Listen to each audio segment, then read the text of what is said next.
പക്ഷെ എനിക്കൊന്നും പറയാൻ പറ്റുന്നില്ല. കാരണം ഇത്രയും തളർന്നുപോയ സന്തോഷം കൊണ്ടാണ് എല്ലാവരും അവരവരുടെ വികാരം പങ്കുവെച്ചത്. പക്ഷേ തളർന്നുപോയി. എനിക്ക് തോന്നുന്നു അവതാരകര് ഒരിക്കലും ഇത്ര ആവേശം കാണിക്കാൻ പാടില്ല. ഞാൻ കണ്ടതിൽ ഇത്രയും ലെങ്തിയായിട്ടുള്ള അവതാരകരെ ഞാൻ ആദ്യമായിട്ട് കാണുകയാണ്. അവതാരകർ തന്നെ കുറച്ച് ലെങ്തിയാക്കി. പിന്നെ ബിൻഡോയുടെ വികാരം നമുക്ക് മനസ്സിലാക്കാൻ പറ്റും. ബിൻഡോ നന്ദി പറയേണ്ടവരാണ്. പക്ഷെ ഇപ്പൊ എനിക്ക് കോള് വന്നു, കടുത്തുരുത്തിലെ പള്ളിയിൽ അച്ഛനെ വിളിച്ചത്. അവൻ ഇത്രയും പേരുടെ പേര് പറഞ്ഞിട്ട് എന്റെ പേര് മാത്രം ആ കുട്ടി പറഞ്ഞില്ലല്ലോ എന്ന് പറഞ്ഞു. അപ്പൊ അച്ഛനെ രാവിലെ പോയി കണ്ടേക്കണം. പിന്നെ ഒരു കാര്യം കൂടെ കേൾക്കാൻ പറ്റിയ ഒരു കാര്യം, ഒറ്റ കാര്യം. ഈ ബിൻഡോ പറഞ്ഞു, ഞാൻ കഴിഞ്ഞ 8-9 വർഷമായിട്ട് അസിസ്റ്റന്റ് ബിൻഡോട് വിളിച്ചിട്ടാ പണം ചെയ്യുന്നില്ലേ എന്ന് ചോദിക്കുമായിരുന്നു. ഞാൻ ഇതിനു മുമ്പ് ഒരിക്കൽ പറഞ്ഞിട്ടുണ്ട്, നമ്മൾ അസിസ്റ്റന്റ് ഡയറക്ടറായിട്ട് നിൽക്കുമ്പോൾ, അതായത് ഈ വിവാഹപ്രായം എത്തിയിട്ട് നിൽക്കുന്ന ഒരു ചെറുക്കനോടോ പെണ്ണിനോടോ ചോദിക്കില്ലേ, നീ കല്യാണം കഴിക്കുന്നില്ലേ?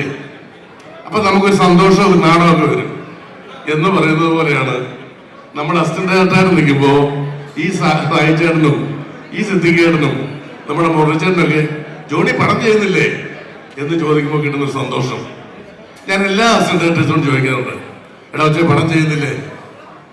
ചോദിച്ചോണ്ടിട്ടാ സബ്ജക്ട് തോന്നുന്നു, നമുക്ക് എളുപ്പം ചെയ്യേ, ഒരുപാട് നിന്ന് കുഴപ്പമായി പോകും. അങ്ങനെ ഞാൻ പറയാറുണ്ട്. അത് ഞാൻ അങ്ങനെ ഒരാളായതുകൊണ്ടാണ്. ചിലരൊക്കെ എന്നെ അഭിനയിക്കാൻ വിളിക്കാറുമുണ്ട് കേട്ടോ. കൂടുതൽ ലക്ഷ്യമൊന്നുമില്ല, മിക്കവാറും പേര് വിളിക്കാറുമില്ല. പക്ഷെ അതൊരു ധൈര്യമാണ്. ഇപ്പൊ മുരളിച്ചേട്ടൻ മണ്ണനോട് ചോദിച്ചിട്ടുണ്ട്, അതിന് CID മൂസയിൽ അഭിനയിക്കാൻ വന്നപ്പോൾ മുരളിച്ചേട്ടൻ എന്നോട് പറഞ്ഞു, ഞാൻ അന്നേ പറഞ്ഞില്ലേ നീ ഡയറക്ടർ ആവുമെന്ന്. അത് നമുക്ക് വലിയൊരു അംഗീകാരമാണ് എന്ന് പറയുന്ന പോലെ. പിന്നെ ഒരുപാട് കഷ്ടപ്പെട്ടിട്ടുള്ള ഒരാളാണ്. ഇതിലും വലിയ സെലിബ്രേഷൻ വിൻഡോയ്ക്കകത്ത് കിടക്കുന്നുണ്ട്. ഹാർഡ് വർക്കറാണ്, സത്യസന്ധനാണ്. ഒരുപാട് നന്മകൾ വിൻഡോയ്ക്ക് ഉണ്ടാവും. പിന്നെ എനിക്ക് നല്ല റോള് എഴുതി തന്ന് സഹായിച്ച പ്രിയപ്പെട്ട ഷാരീസിന് നന്ദി. അതുപോലെ ലിസ്റ്റിൻ സ്റ്റീവന്റെ കമ്പനിയിൽ ഞാൻ ആദ്യമായിട്ടാണ് വർക്ക് ചെയ്യുന്നത്. ആദ്യമായിട്ടാണ് അദ്ദേഹം എന്നെ വിളിക്കുന്നത്. ഞാൻ ഭയങ്കര ശമ്പളം കൂടുതലാണ് എന്നൊക്കെ പറഞ്ഞ് എന്നെ വിളിക്കാതിരിക്കുകയായിരുന്നു. പക്ഷേ ഇപ്പൊ ലിസ്റ്റിൻ പറയുന്നത് എന്നോളം മാന്യനായ ഒരു നടൻ ഇന്ത്യൻ സിനിമയിലില്ലെന്നാണ്. ഒരു പടത്തിലൂടെ ഞാൻ അഭിനയിക്കുകയും ചെയ്തു അതോടൊപ്പം. അപ്പോൾ അങ്ങനെ കുറെ കാര്യങ്ങൾ നടന്ന പടമാണ്. ലിസ്റ്റിന് നന്ദി.